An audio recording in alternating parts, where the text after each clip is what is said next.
আমি পুরো চেষ্টা করব আমার কোম্পানির এই সুনাম ধরে রাখতে স্যার। আপাতত ব্যাংকে গিয়ে এই চেকটা আমার তাড়াতাড়ি ভাঙাতে হবে। আমার তো আসল কাজটাই এখনো বাকি। যাই হোক, আজ তাহলে আসি।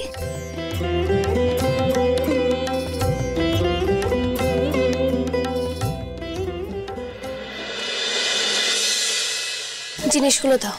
হ্যাঁ,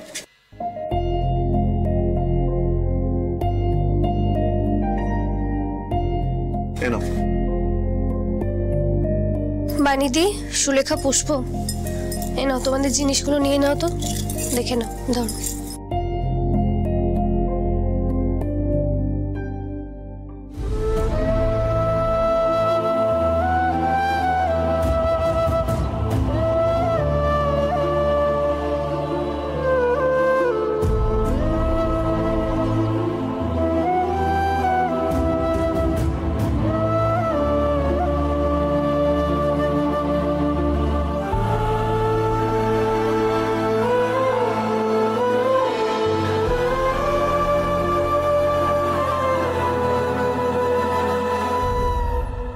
কিন্তু পুতুল, তুমি আবার এখন এসব ছাড়াতে গেলে কেন?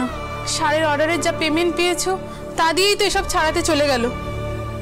আমাদের তো এক্ষুনি সব দরকার ছিল না।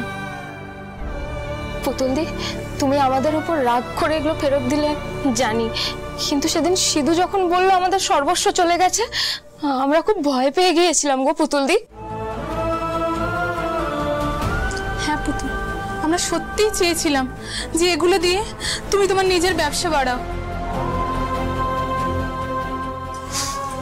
হ্যাঁ, ব্যবসাটা যখন আমার, আমি তো সেটা বাড়াবার চেষ্টা অবশ্যই করব।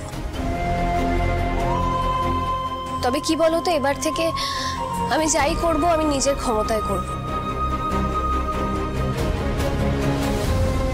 অন্যের মূলধনের উপর ভর করে আমি আর নিজের ব্যবসা বাড়াবো না।